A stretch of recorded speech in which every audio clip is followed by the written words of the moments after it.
Mwebale kwekumira ku mukutu Ugandan Lifestyle nze Morishid Segawa. Kati agavaayo munnange Sanyu Jerere eri famire eya Bebe Cool.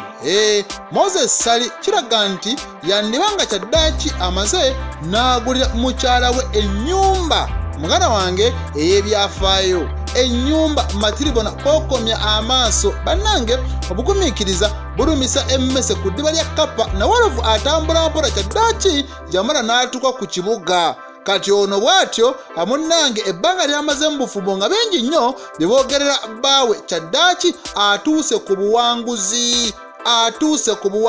Ennyumba gye njogerako si ya bukadde 100, si ya bukadde 2 yadde akawumbi akamu, ya buwumbi na buwumbi. Nkugambye ennyumba ya buwumbi na buwumbi anti munnange era gye bagiguze olabayo bwe bajja kiri ku Ntebe Road gye baguze ennyumba. Era njagala nkutegeeze Zuwena yasobodde okugenda ku mukulu gwe ogwa social media n'ateekayo ebifaananyi eby'amaka gano gaggadde si kyuyi kimu nedda kalina. Yagambye alhamdulillah, thank you Allah. Era olwo n'asembyewo ng'agamba thank you Mwami Sali, thank you Mwami Sali. Bw'obanga toyina kye wali okoledde mukyalawo n'akuyita mwami muganda wange oba okyayina okukola bingi. Kale ffe abaali bakituuseeko munnange tumanyi obunene bwakyo. Muno n'akugambya mwami. Kati ne Zuwena yakigambye Bebe Cool nti mwami. N'abeera nga mwattu ajjudde. Kati mu mbeera bwegenda maaso n'okubeera nga etambula, kino eno kyaleese message empitirivu nnyo okuva eri abawagizi baabwe. Bano eno nga babayozaayoza baga bannange mukulike n'ennyumba gy'asulamu kati munnange toyinza ginyooma. Naye ate eno bw'oba ogaze maaso n'okubeera ng'ogyetegereza amattu ojja kutya ensi, ojja manya nti bannange omuntu lwakusirika naye abaako bingi nnyo byagenda maaso n'okubeera nga alowooza ne byagoba. Bangi nnyo boogera bagamba nti akasente ka kampeyini naye oba ki ye omusajja kiraga ennyumba yandibanga yasobodde okugifuna. Kati Zuwena abwatyo ye musanyufu bya nsusso. Tojja kugamba nti sente zabudde mu keekeze. Zino sente ekyamazima zannamaddala, sente empitirivu akakadde kamu akadoola. Abamu bagamba ennyumba eno ebalirwamu akadde kamu mu emitwalo 20 ensimbi eza doola.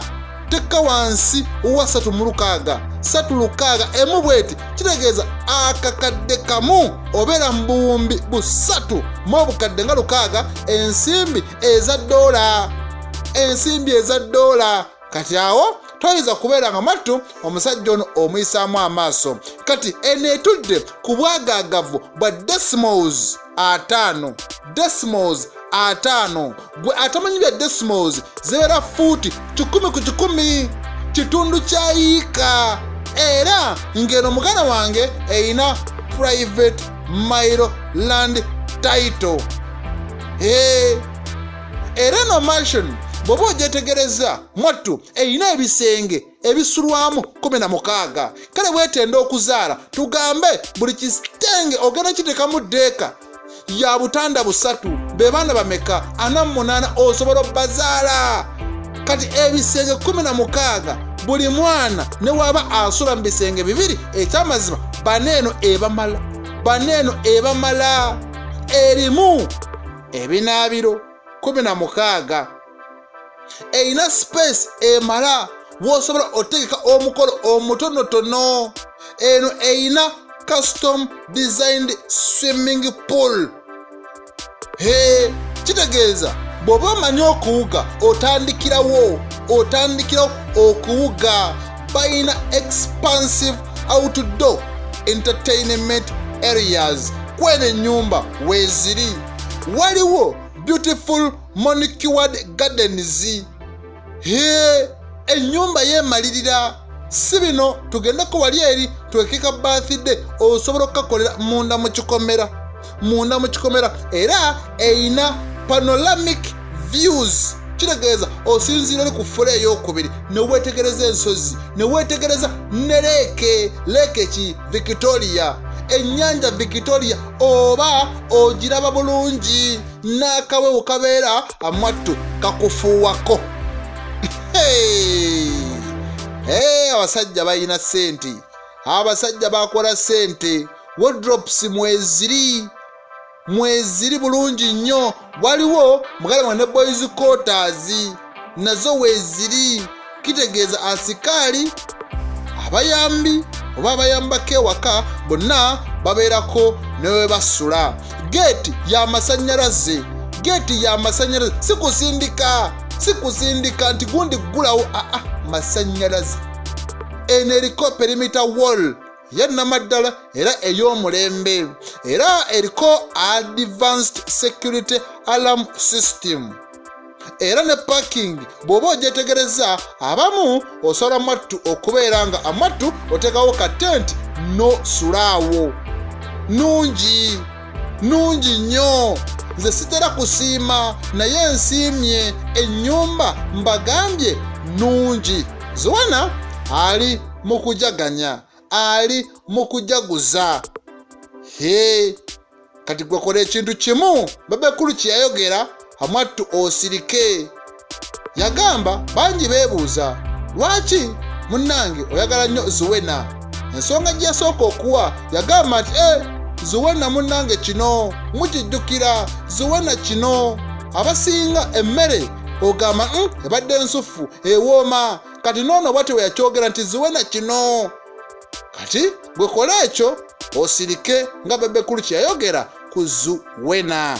Bakanyamukwatakwatako munnange nti munnange sirika tobigenda wala nnyo, ye ng'ayogera kanjogere ekituufu, kanjogere amazima. Ono omusoga ki teyankola kambabuulire ebyama n'abyogera. Kati eyo ennyumba matiribona tugeze maaso n'okubeera nga mattu atugiraba. Kale bw'etwogera ku mawulire ag'essanyu ku ludda olwa Bebekulu, munne we baali ennyo kumbiranye ng'akyali nnyo active mu muziki Bobi Wine, ne tuliza kubeera nga tumubuusa amaaso neewuwe ssanyu jjereere anti muwala waabwe omukulu, jjukira Kampala ye mulenzi omukulu era ye first born, kati Shalom Namagembe ye muwala omukulu mu bawala, era bw'atyo naye ageze maaso n'okubeera nga ajaganya. Bali mu ssanyu anti ono yasobodde okubeera nga afuna certificate mu phlebotomist. Ojja kwebuuza oyo akola ki, aba akola biki? Kankunnyonnyole okitegeere. Kati nga bw'onaalaba abantu bemulaba bageze mu ddwaliro, omuntu okukuteekako kanula oba okukwata siringi ne bakuba empiso ne bakuggyako akasaayi okukakebera, ebyo si byangu. Okupima omusuwa mugala wange si kyangu naddala ng'osanze baneeno mwattu abali amakoloni ebiceppere nga gyabula omuzimbi osobola okugufuna, asitula emigugu osobola okugufuna, ogwo gwanguwa n'abalala osobola okugifuna, naye omwana ono ayongedde okuguka ne bwe giba gibuze asobola ye ogulaba n'amanya we guli era n'afuna akasaayi n'akuteekako kanula. Kati nno famire eri mu kujaganya. Bobby Kyagulanyi bw'atyo yataddeyo obubaka n'agamba kati ono phlebotomy technician bali mu ggwanga lya Amerika, eyo gye bali. Omwana asoma era mu kusoma mu holiday baasalawo ate ne kino asobole okubeera nga akikwasaganya, ekikwasaganyizza era awo we yatuuse. Shalom Namagembe, kale congratulations. Kati wenzira ku ludda olwa Spice Diana agamba UPRS ku guno omulundi yampadde akadde kamu mu emitwalo 4, ogwasooka bamuwa emitwalo 2, naye ku guno akamwana yakajjeeyo n'agamba wezajjidde ekyamazima newankubadde ntono naye yabadde azeetaaga. Nabadde nzeetaaga kye kituufu era nazifunye. Wizo nga Good Life 25,000. Kale akasente bakatema mpolampola okusinziira ku ngeri music wo gyabadde azannyamu. Bwe bito ebigenda maaso n'okuba nga bitambula mu entertainment industry. Nze Murshid Segawa.